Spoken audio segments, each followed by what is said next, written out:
I hope you are ready to crunch some numbers.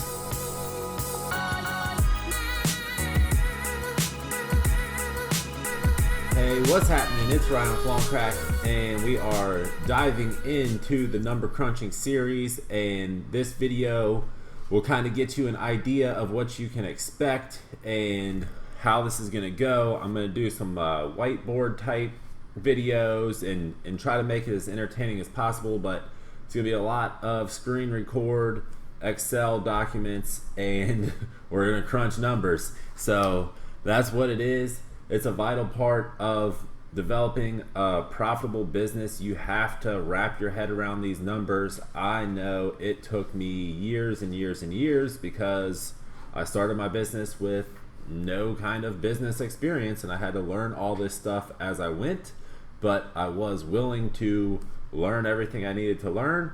I got a hold of the numbers and how they worked and how it was affecting my profitability and all this kind of stuff, and I turned my non-profitable lawn care business into a very profitable lawn care business, which I was able to sell for well over $100,000, you know? So that's the whole point of this video, is to try to help you make your business more profitable. I am very confident you are good at what you do as far as mowing grass, trimming shrubs, laying mulch, pavers, walls, whatever it is you do. Like, that's probably why you got into the business. But as your business started to grow, you start running into, oh, I need to hire employees. Oh, I got taxes to deal with. I have payroll. You have all this stuff that you had no experience. You weren't really ready for it. There's really nothing that's going to prepare you for it except for doing it and learning as you go. So there's nothing wrong with that. But let's take a look at this spreadsheet, and the point of this one here is just to kind of a baseline.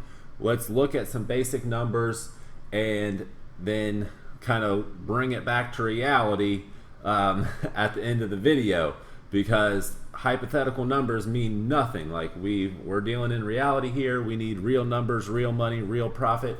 So that's what we're going for. But let's take a look at this. So right here on the Excel sheet, I have this highlighted at the top. This starts with good documentation.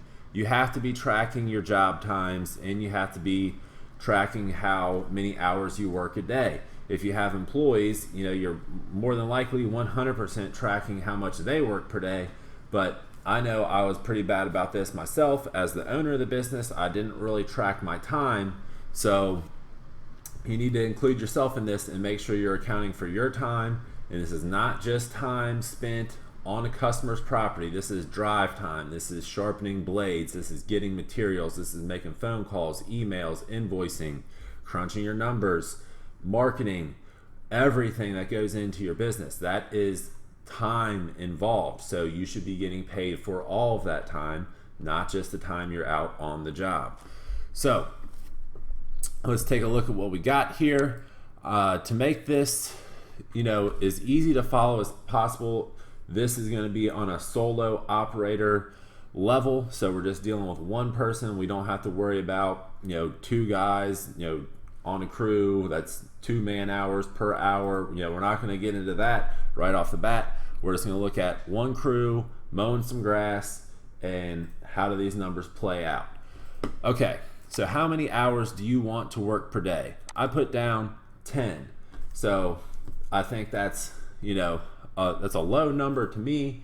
You know, some people might be stuck on this 8 hours a day, whatever. But I think if you really want to get your lawn care business off the ground, you're going to need to put in some serious long hours, 12, 14-hour days to make that happen. But how many hours are billable? So let's say you're going out mowing grass today, right? You're going to work 10 hours.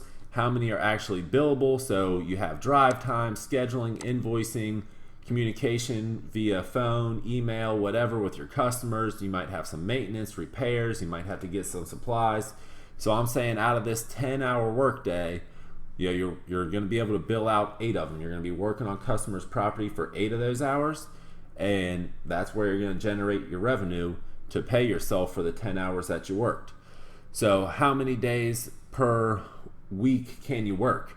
I put 5. So everybody knows there's 7 days in a week, but we work outside. So, what if there's a rain day? What if there's 2 rain days? So I suggest, if you're a solo guy, just max out 5 days at the most and be prepared to work on Saturday and Sunday if it rains that week. That's just how it goes. How many weeks can you work in a season? We're in like the greater Cincinnati area. Around here, the season's typically 39 weeks out of the year. You're gonna mow the first lawn, you're gonna mow the last lawn 39 weeks later. That's on average. So we're not dealing with 52 weeks in a year here. So that's something else to consider. And I think it kind of is a benefit because this leaves you months to generate income in another way, which I highly recommend getting some kind of a second passive or limited time income stream coming into your bank account, because it'll make all the difference in the world. But so let's take a look at what the sheet here is doing. So I'm not going to really teach you how to use Excel sheets and create these, but basically you're just typing in formulas here. So we're taking A7 times A8, so that's getting us 40 hours worked in a week, times A9, 39 weeks in a year. So total billable hours for the season is going to be 1,560. You're going to have 390 hours that you worked is not going to be on a customer's property. This is going to be doing the stuff that you're running your business and doing the maintenance and all that kind of stuff. So grand total in this scenario, you're working 1,950 hours in this season. A target hourly rate. So what are you going for? What are you trying to make per hour that you're working? I think $50 is a very reasonable number. I mean, it's lawn care. Just about anybody can do it. So, $50 is a good number if you can get that. If you're a solo guy just going out, a good rule of thumb, I think it's a good rule of thumb, is aim for $1 per minute while you're on the customer's property. So if you're mowing and you're going to be there for 45 minutes, I would say, hey customer, our quote's $45. Now, if you're doing a mulch job, make sure you're accounting for the cost of the mulch and the time to get the mulch when you give the quote. We'll get into stuff like that in other videos. But so if you hit your target hourly rate, so if you actually do make $50 per hour, this is what you can expect to make. You can expect to make $78,000.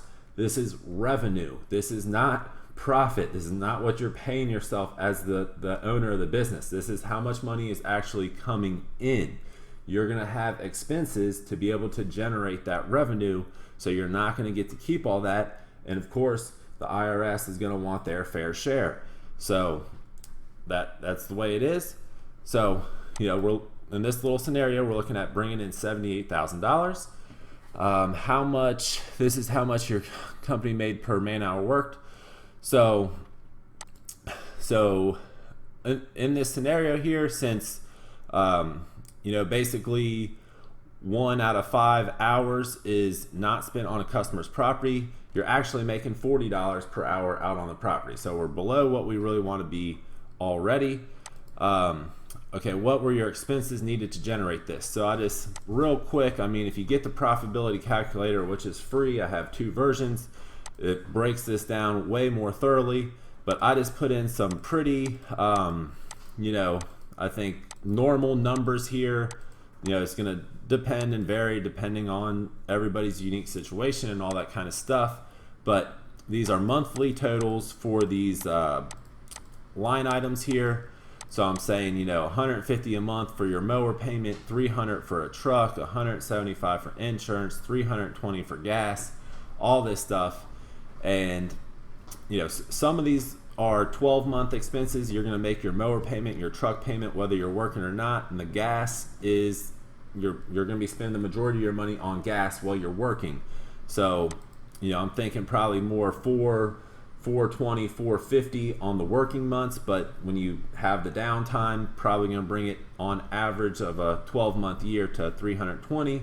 And these are kind of roughly based off of my business's expenses. I didn't just pull them out of the thin air. Side note, don't pay more than $300 for a truck. If you're getting going, you're just going to shoot yourself in the foot. Like, you don't need a nice new truck. Get something that looks decent, that's dependable, and slap your logos on it and go to work. So if we add all these up, multiply them by 12, and you get this right here. So we're saying it costs $18,300 if these were your only expenses. So profit minus the revenue, you're down to $59,700. Let's account for 25% of that going to the government. So you're down to basically 45,000 would be your revenue as the owner of this business. And I just put this in here just as a little bonus. So basically you're profiting $23 an hour that you're working in this scenario. And then I just, extra bonus, if you had a job, that would be like you were making $29.85. So that's that portion of this. Now let's hop over here and get a better grip on reality of what's going on here. So how many lawns can you cut a day? You know, solo operator, I put 12. That might be high. I know I could cut 12 a day, but we had smaller lawns. They were close together, so that wasn't that hard to accomplish. How long does the average lawn take to mow? I said 40 minutes.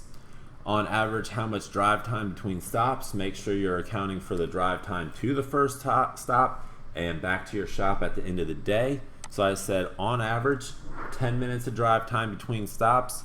And if you think that's high, you really need to track your times, because you're going to be surprised how long it takes to get a short distance. Traffic, accidents, whatever, like it takes forever to get anywhere these days.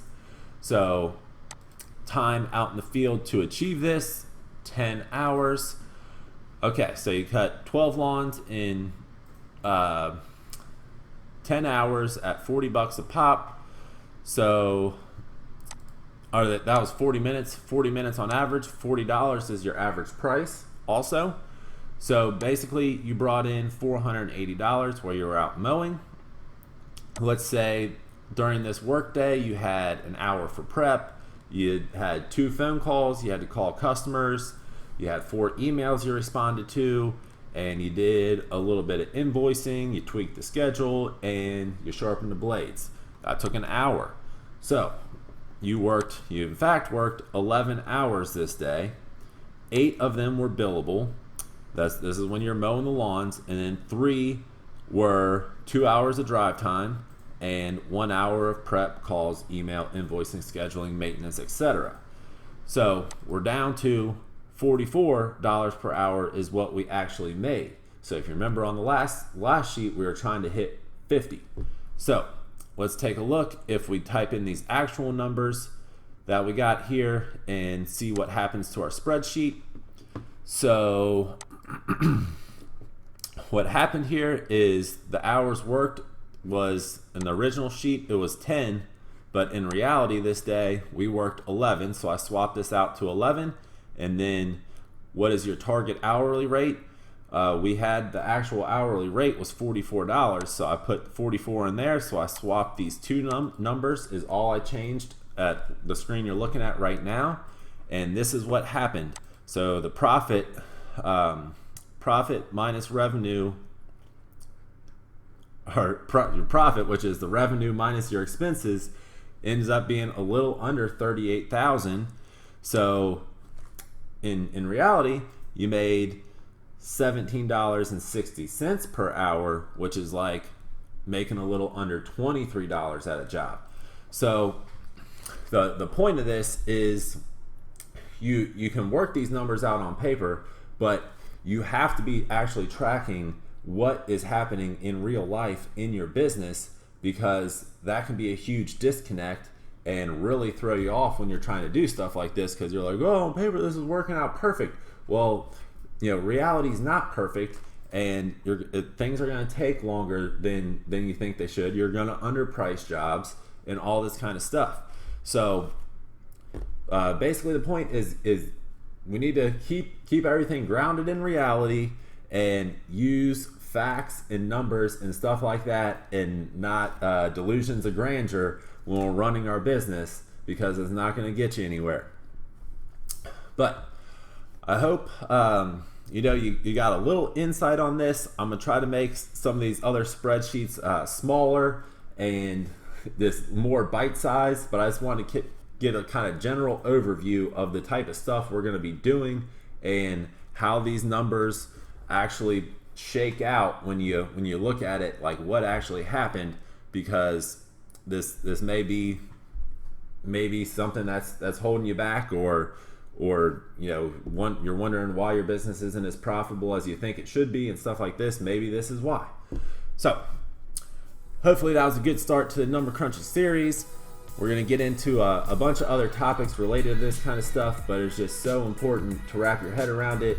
Please grab the area calculator on longcrack.com and start playing around with that. I have it all noted out, so it tells you what to put where and all this kind of stuff. And I think you'll find it really valuable and insightful. But if you liked the video, please remember to like and subscribe and all that kind of stuff. Until the next video, keep making money.